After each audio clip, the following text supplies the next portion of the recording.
बिस्मिल्लाहिर्रहमानिर्रहीम अस्सलाम वालेकुम। मैं हूं मोहम्मद उस्मान। व्यूअर्स, आज की वीडियो में हमने प्रोबेबिलिटी के बेसिक कॉन्सेप्ट्स को समझना है और सबसे पहले हम बात करेंगे एक्सपेरिमेंट पे कि एक्सपेरिमेंट क्या है, और उसके बाद फिर बात होगी कि रैंडम एक्सपेरिमेंट किसे कहा जाता है और फिर आउटकम किसे कहा जाएगा।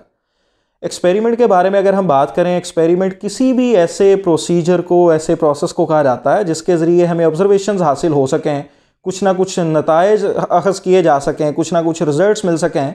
हर वो प्रोसेस हमारे पास एक्सपेरिमेंट कहलाएगा। जिस तरह आपके सामने ये डेफिनेशन लिखी हुई है, any process for obtaining the observations is called experiment. तो लिहाजा हमारे पास फिर हमने एक सिंपल सी डेफिनेशन इसकी कर ली कि कोई भी ऐसा प्रोसीजर जिससे ऑब्जर्वेशंस मिलें। फॉर एग्ज़ाम्पल, एक किसान है, वो मुख्तलिफ़ प्लॉट्स पे मुख्तलिफ़ ट्रीटमेंट सप्लाई कर रहा है और उससे फिर कल को ऑब्जर्वेशंस हासिल होनी है, पैदावार हासिल होनी है। तो ये हमारे पास ये क्या प्रोसीजर है? ये एक्सपेरिमेंट है जिसको अप्लाई करके देखा जा रहा है कि कितनी को पैदावार हासिल होगी। एक लूडो के दाने को रोल कर रहे हैं, ये भी एक्सपेरिमेंट है।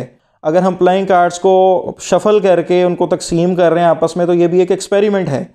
तो लिहाजा हमारे पास कोई भी ऐसा तरीक़ाकार जिससे ऑब्जर्वेशंस हासिल हों, ये एक्सपेरिमेंट कहलाता है। फॉर एग्ज़ाम्पल, एक क्लास को लेक्चर्स के ज़रिए लाइव जो है जाके क्लास में पढ़ाया जा रहा है और कुछ ऐसे स्टूडेंट्स हैं जिनको जस्ट नोट्स का मटेरियल दे के जो है उसको तैयारी करवा के फिर उनसे टेस्ट लिया जाता है बाद में कि आया कि कितने मार्क्स हैं और कौन सा तरीकाकार बेहतर है, आया कि लेक्चर देना बेहतर है या जस्ट नोट्स से तैयारी करवाना बेहतर है। तो ये भी जो प्रोसेस किया जा रहा है ताकि कल को फिर रिजल्ट्स हासिल हों और ये जाना जा सके कि कौन सी मेथडोलॉजी बेहतर है, ये भी हमारे पास एक्सपेरिमेंट ही कहलाएगा। तो लिहाजा हर वो तरीकाकार जिससे फर्दर हमें फिर मुख्तलिफ प्रोसेस के बाद जो है ऑब्जर्वेशंस हासिल हो सकें, ये हमारे पास एक्सपेरिमेंट कहलाता है। बेशुमार एग्जांपल जिसकी ली जा सकते हैं, फिज़िक्स से रिलेटेड, केमिस्ट्री में मुख्तलिफ केमिकल्स को मिला के नए केमिकल्स बनाना। लिहाजा ये मुख्तलिफ प्रोसीजर्स हमारे पास एक्सपेरिमेंट्स कहलाते हैं। इसके अलावा अगर हम मज़ीद एक्सपेरिमेंट को डिफ़ाइन करने की कोशिश करें तो इसको हम इस तरह से भी कह सकते हैं कि any process in which a scientist can control the allocation of treatments to the experimental units. ये हमारे पास एक्सपेरिमेंट है, यानी एक्सपेरिमेंटल यूनिट्स पे मुख्तलिफ ट्रीटमेंट्स अप्लाई करना और वो ट्रीटमेंट्स को अप्लाई करने का जो है ये एक्सपेरिमेंटर के हाथ में है कि वो किस एक्सपेरिमेंटल यूनिट पे कितनी ट्रीटमेंट्स अप्लाई कर रहा है, किस तरीकाकार से कर रहा है। तो हमारे पास ये एक्सपेरिमेंट कहलाएगा, क्योंकि फर्दर फिर एक्सपेरिमेंटल यूनिट्स पे जब ट्रीटमेंट्स अप्लाई होंगी तो उससे फिर बाद में हमें ऑब्जर्वेशंस मिलती हैं। तो ये प्रोसेस हमारे पास एक्सपेरिमेंट कहलाता है। इसकी बड़ी आसान सी एग्जांपल है, जिस तरह अभी हमने प्लॉट्स के हवाले से जिक्र किया कि कोई एक फार्मर है या रिसर्चर है, वो मुख्तलिफ प्लॉट्स के पे मुख्तलिफ ट्रीटमेंट्स अप्लाई करता है। पहले प्लॉट पे जो है खाद और पानी और स्प्रे की कुछ और मिकदार है, दूसरे पे कुछ और है, तीसरे पे कुछ और है। लिहाजा ये जो हमारे पास ट्रीटमेंट्स अप्लाई हो रही हैं, ये एलोकेशन ऑफ ट्रीटमेंट्स जो है ये एक्सपेरिमेंटर के हाथ में है। एक्सपेरिमेंटर की विश पे है कि वो किस एक्सपेरिमेंटल यूनिट पे किस तरह की ट्रीटमेंट और किस लेवल ऑफ ट्रीटमेंट को अप्लाई करना चाहता है। और ये जो प्लॉट्स हैं ये हमारे पास एक्सपेरिमेंटल यूनिट्स कहलाएंगे। और ट्रीटमेंट्स को अप्लाई करने के बाद प्लॉट से यानी एक्सपेरिमेंटल यूनिट से फिर कुछ ना कुछ पैदावार हासिल होंगी, कुछ रिजल्ट्स हमें मिलेंगे। तो लिहाजा ये प्रोसेस हमारे पास क्या कहलाएगा? एक्सपेरिमेंट कहलाएगा। तो लिहाजा हमने फिर इसकी ये डेफिनेशन कर ली कि any process for obtaining the observations is called an experiment. या फिर हम ये कह सकते हैं कि any process in which a scientist can control the allocation of treatments to the experimental units, ये हमारे पास क्या है? एक्सपेरिमेंट है। अब हम बात करते हैं रैंडम एक्सपेरिमेंट की, और रैंडम एक्सपेरिमेंट के बारे में व्यूअर्स जानने के लिए हम सबसे पहले ये बात करेंगे कि हर एक्सपेरिमेंट जो है ये रैंडम एक्सपेरिमेंट नहीं होता। रैंडम का मतलब जो है, अगर डिक्शनरी का मतलब देखा जाए तो ये हमारे पास अटकल पंछू, या फिर हम इसको कह सकते हैं कि ये हमारे पास क्या है, बगैर सोचे समझे कोई काम करना, ये हमारे पास रैंडमनेस कहलाती है। तो लिहाजा हर एक्सपेरिमेंट रैंडम एक्सपेरिमेंट नहीं होता, बल्कि रैंडम एक्सपेरिमेंट सिर्फ और सिर्फ ऐसे एक्सपेरिमेंट को कहा जाएगा, ऐसे प्रोसेस को कहा जाएगा कि जिससे हासिल होने वाले रिजल्ट्स के बारे में हम यकीन के साथ ना कह सकते हों कि फाइनली क्या रिजल्ट आना है, जब तक कि एक्सपेरिमेंट परफॉर्म ना हो जाए।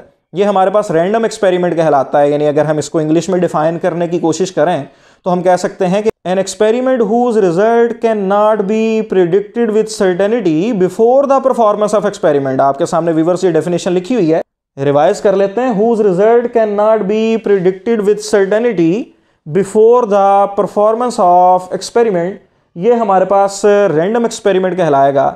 यानी हम एक कॉइन को अगर टॉस करते हैं, हमें ये तो पता है कि हेड आना है या टेल आनी है, लेकिन जब तक कॉइन रुक ना जाए टॉस होने के बाद हम यकीन के साथ नहीं कह सकते कि हेड ही अपीयर होगा। इसी तरह लूडो खेलते हुए अगर हम डाई को रोल करें, हमें पता है कि इसके ऊपर 1 डॉट है या 2, 3, 4 या 5 या 6 डॉट्स हैं और इन्हीं में से कुछ ना कुछ रिजल्ट आना है। पॉसिबिलिटीज़ का तो हमें इल्म है, लेकिन हम फाइनल रिजल्ट के बारे में यकीन के साथ नहीं कह सकते कि 6 डॉट्स ही आने हैं या 1 डॉट ही आएगा लाजमी, जब तक कि डाई जो है रोल होने के बाद रुक ना जाए, एक्सपेरिमेंट मुकम्मल परफॉर्म ना हो जाए। ये हमारे पास रैंडम एक्सपेरिमेंट कहलाता है। ताश के पत्तों को मिक्स करके अगर हम मुख्तलिफ प्लेयर्स में डिस्ट्रीब्यूट करें, जब तक प्लेयर्स ताश के पत्तों को पकड़ के देख ना लें कि कौन कौन से पत्ते सिलेक्ट हुए हैं, तब तक हम यकीन के साथ नहीं कह सकते कि किस प्लेयर को जो है वो कौन से पत्ते जो हैं डिस्ट्रीब्यूट किए जाएंगे। तो लिहाजा हमारे पास हर वो एक्सपेरिमेंट जिसके रिजल्ट के बारे में हमें पॉसिबिलिटीज़ का तो ज़रूर इल्म हो, लेकिन फाइनल रिजल्ट के बारे में हम ना बता सकते हों कि क्या चीज़ रूनुमा हो जानी है, क्या रिजल्ट अक्कर हो जाना है, जब तक एक्सपेरिमेंट मुकम्मल परफॉर्म ना हो जाए, ये हमारे पास रैंडम एक्सपेरिमेंट कहलाएगा। जिसमें हमने डाई की, उसके बाद हमने एग्जांपल ले ली कॉइन की, और प्लेइंग कार्ड्स के हवाले से रियल लाइफ में बेशुमार एग्जांपल्स ऐसी मिलती हैं हमें कि जिससे हमें पॉसिबल रिजल्ट्स का तो ज़रूर इल्म होता है, लेकिन हमारे पास फाइनल रिजल्ट क्या आना है इसके बारे में हमें बिल्कुल भी यकीन के साथ हम नहीं कह सकते, डाउट में होते हैं। तो लिहाजा हमारे पास ऐसा एक्सपेरिमेंट क्या कहलाएगा? रैंडम एक्सपेरिमेंट कहलाएगा। अभी हमने बात की कि रैंडम एक्सपेरिमेंट के पॉसिबल रिजल्ट्स के बारे में ज़रूर पता होता है। जिस तरह कॉइन को टास्क किया जाए तो हमें पता है कि हेड आएगा या टेल। एक डाई को रोल किया जाए तो 1, 2, 3, 4, 5 या 6 आ सकता है। 2 कॉइन्स को टास्क किया जाए तो दोनों पे हेड आएगा, या पहले पे हेड दूसरे पे टेल, पहले पे टेल दूसरे पे हेड, या फिर दोनों पे टेल्स आ सकती हैं। तो पॉसिबिलिटीज़ का पता होता है। लिहाजा ये जो पॉसिबल रिजल्ट होता है, एक सिंगल पॉसिबल रिजल्ट किसी भी रैंडम एक्सपेरिमेंट का, ये हमारे पास व्यूअर्स आउटकम कहलाएगी। तो लिहाजा अब हमने आउटकम को समझ लिया, इसको डिफाइन करते हैं कि अ single possible result of a random experiment is called an outcome.